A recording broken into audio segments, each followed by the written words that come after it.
High বন্ধুরা, একটু ভাবলাম দিদিদের সঙ্গে একটু কথা বলি, তাই জন্য একটুখানি কথা বলতে করলাম। হ্যাঁ, ঠিকই আছে, পৌষ মাস পড়ে গেছে, আমাদের এখানে মেলা আরম্ভ হয়ে গেছে। আর মেলা ভীষণ ভিড়, বা দিদি কি ভিড় হয়! আর শনি রবিবারগুলো যা অবস্থা হয়, সব রান্না করে নিয়ে আসে। আমাদের বিশাল বড় একটা মাঠ আছে, সেই মাঠে ওরা খাওয়া দাওয়া করে। হ্যাঁ, সারা পুজো আচ্চা দেয়, ঘোরে বেড়ায়, কি আনন্দ করে ওরা। আমাদেরও ভালো লাগে, এত লোকজন দল বল, রাস্তা দিয়ে হাঁটা যায় না, ওখান দিয়ে বাজার দোকান করতে আমাদের খুব অসুবিধা হয়, কিন্তু কিছু করার নেই, তবু ভালো লাগে। কি সুন্দর মেলায় কত লোকজন আসে, সত্যি তো ভালো লাগে। হ্যাঁ, আর তো কিছু করার নেই, এদের নিয়ে এইভাবেই আনন্দ করে থাকতে হবে। কি করব বলুন, ছাতের নিচে তো ছিলাম, চলে তো গেল। এই তো 26শে ফেব্রুয়ারি আসছে, 3 বছর হবে। কিভাবে চলে গেল দিদি, ছাতির নিচে রেখেছিল ভালো শাড়িটা, ভালো খাওয়ানো, ভালো গয়না পরানো, ভালো জায়গায় বেড়াতে নিয়ে যাওয়া। তার মতন সত্যি মানে একটা শৌখিন লোক ছিল, মানে কি বলবো, বলার ভাষা নেই। জানেন তো কি করতো আমাকে আমাকে আমি যদি লোকের সঙ্গে যাবো রেগে যেত, যার জন্য আমি লোকের সঙ্গে যাওয়ার কথা বলতাম না। আমরা দুজনেই ঘুরে বেড়াতাম দুনিয়া। ছেলে তো থাকতো না, ছেলে তো বিদেশে চলে গেছে 5 সালে। তখন থেকেই তো আমরা একা দুজনে মিলে খুব আনন্দ করেছিলাম দিদি।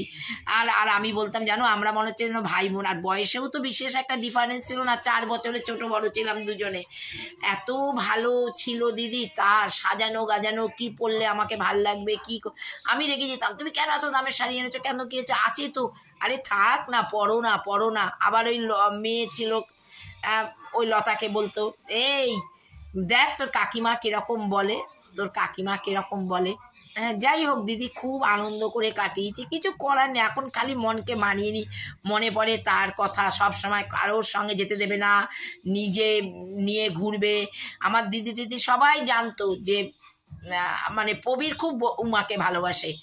ওকে কাছছাড়া করবে না। ছেলে মেয়েদের বলে দিত, এই তোরা মাসির সামনে থাকবি না, মেসো আসলে মাসির কাছে থাকবি না, মাসির ধারে কাছে থাকবি না।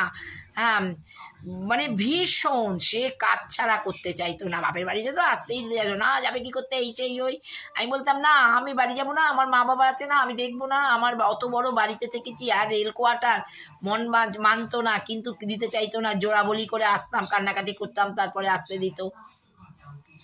কি ভালো দিদি। আর আমরাও ছোটবেলাতেও দিদি ভাই বোনে আমরা কি মিলমিশ ছিলাম, সত্যি। আমার আমার মানে, আর আমাকে তো বাড়ি থেকে বেরোতেই দিত না, দেখতেও ভালো ছিলাম। আমার দাদা জামাইবাবু আমাকে তৈরি করেছে, মানে তুলনাবিহীন। হ্যাঁ, ওরা তো কোথাও, আমি যেন বাইরে না বেরোই বা কোথাও বেরোতে পারতাম না, ওরা ভীষণ, আমার দাদা তো ভীষণ। হ্যাঁ, কাজ করানো, এই তুই এইটা করবি ওটা করবি, পাউডারে কোটে পাউডার না পেলে ছুঁড়ে ফেলে দিয়েছে, তেলের শিশিতে তেল না পেলে, দাদা চান করতে যাবে তার আগেই দেখতাম, মা বলতো, দেখ তেলের শিশিতে তেল আছে তো, পাউডারের কোটায় পাউডার আছে তো।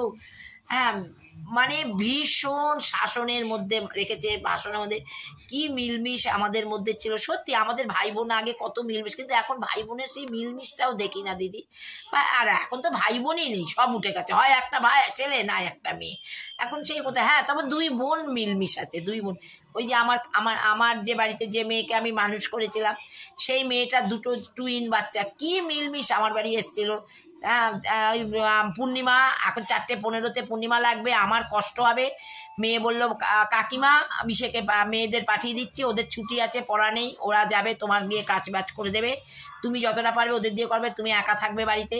সেই পাঠিয়ে দিল। আমি আবার চলে যেত পরের দিন, আমি বললাম, না থাক, এসছি যখন, এখন তো পড়াশোনা নেই, থেকে যা থেকে যা। আর মেয়েগুলো সত্যি খুব ভালো, নিজেদের বাসন মাজা, নিজেদের জায়গা পরিষ্কার করা, দিদুন দাও এটা করে দিই, দিদুন ওটা করে দিই। হ্যাঁ, মেয়েগুলো খুব মিশুকে, আর চুপচাপ। ঘরের মধ্যে যে একটা বাচ্চা আছে, ক্লাস 8-এ উঠবে এইবার, ঠাকুর বলুন যেন ওরা ভালো থাকে, সুস্থ থাকে, ওই যে ক্লাস 8-এ উঠে যাক। ওর মেয়েরাও, আমি তো খালি সবসময় যে ভালো করে পড়াশোনা করবি, ভালো করে হাতের লেখাও কি সুন্দর হাতের লেখা। কালকে আমি বলেছি, দোকানে গেছি, আর 2 বোনে খাতার মধ্যে লিখতো, ডায়েরি দিয়ে গেছি, ডায়েরির মধ্যে 2 বোনের নাম ঠিকানা সব লিখে দিবি। কি সুন্দর হাতের লেখা। হ্যাঁ, ছোট জনের স্টাইল আছে লেখার, কি সুন্দর নাচে। আমি জানেন তো, আমি চ্যানেলে নাচ দিয়েছি ওদের, কি সুন্দর শেখে না, কিন্তু কি সুন্দর নাচে ওরা, জানেন। মানে ওদের গাইড ঠিক মতন হলে পরে ওরা, আমার মেয়ে বলে তো যে, কাকিমা তুমি ওকে ওদের মানুষ করে দাও। হ্যাঁ, ওদের মানুষ আসলে ওরা তো ঠাকুমা দাদু কাকা, এই যে এসছে কাকা ফোন করেছে, কিরে কবে আসবি, দিদুনের কাছে গিয়ে আর ভুলে গেছিস। কাকাও খুব ভালোবাসে গো, কাকাও ভীষণ ভালোবাসে নিয়ে ঘোরানো বেড়ানো। আর আমার লোকের কথা কি বলবো, আর বলার ভাষা নেই, তার কথা সবসময় মনে পড়ে, মনকে ঘুরিয়ে রাখি আপনাদের নিয়ে। কিছু তো করার নেই, আমাকে তো মানিয়ে থাকতে হবে না, না হলে তো আমি শেষ হয়ে। আর আমাকে তো সব রেখে গেছে, ঠিক আছে, কিচ্ছু করার নেই, সব কিছুকেই মনকে তৈরি করে নিতে হয়, নাহলে তো পারবো না বাঁচতে। বলুন, এই সমাজে কেউ তো কারোর দিকে তাকাবে না, কেউ কারোকে দেখবে না, এখন আপনজনেরাও ভুলে গেছে। ঠিক, যার জন্য আমাকে তো সেইভাবে চলতে হবে। বলুন, আমি যার জন্য ঘুরে বেড়াই, এই কালকে একজন ফোন করেছে, এই চলো আমরা জানুয়ারি 6, 7, 8 তারিখে 3 দিনের জন্য যাচ্ছি, চলো আমাদের সঙ্গে। হ্যাঁ যাবো, চলো, আর কিছু করার নেই। পয়সা করে রেখে কি করবো, এই তো কথা রেখে চলে গেছে, তা কি করছে, একটা তো কিচ্ছু নিয়ে যায়নি, তাহলে আমি বা কার জন্য রাখবো। হ্যাঁ, তার থেকে আমি ঘুরে বেড়াই। ছেলে তো বিদেশে থাকে, তার কাছে গিয়ে থাকতে পারলাম না, তার কাছে থাকতে পারবো না, বিদেশে দিদি থাকার মতন সেই মানসিকতা নেই, কেননা ওই ওই ওই রকম জায়গায় একা কেউ লোক নেই, জন নেই, ওরা ওদের ওই ব্রিটিশ। হ্যাঁ, আর ঠিক আছে, আমি আমার মতন আছি, আমার কোনো তো প্রবলেম নেই। হ্যাঁ, আর খালি তার কথা মনে পড়ে, দিনরাত মনে পড়ে তার কথা, কি করতো, ভালো খাওয়ানো, ভালো পড়ানো, জয়নগরে একদম খোদ জয়নগরের মোয়া, সব কিছু করে রেখে গেছে গো। সত্যি কি বলবো, আর বলার তো ভাষা নেই। ভগবান নিয়ে গেল, অনেক কষ্ট করেছিলাম, অনেক চেষ্টা করেছিলাম, আর আমি খুব স্ট্রাগল করা মেয়ে, চট করে ভেঙে পড়ার মেয়ে না, কিছু করার নেই, আর কি করব, মনকে মানিয়ে নিই। হ্যাঁ, ভালো থাকুন, ভালো থাকবেন। অনেকক্ষণ কথা বললাম, রাখি। হ্যাঁ, চান করতে যাবো, রাখলাম।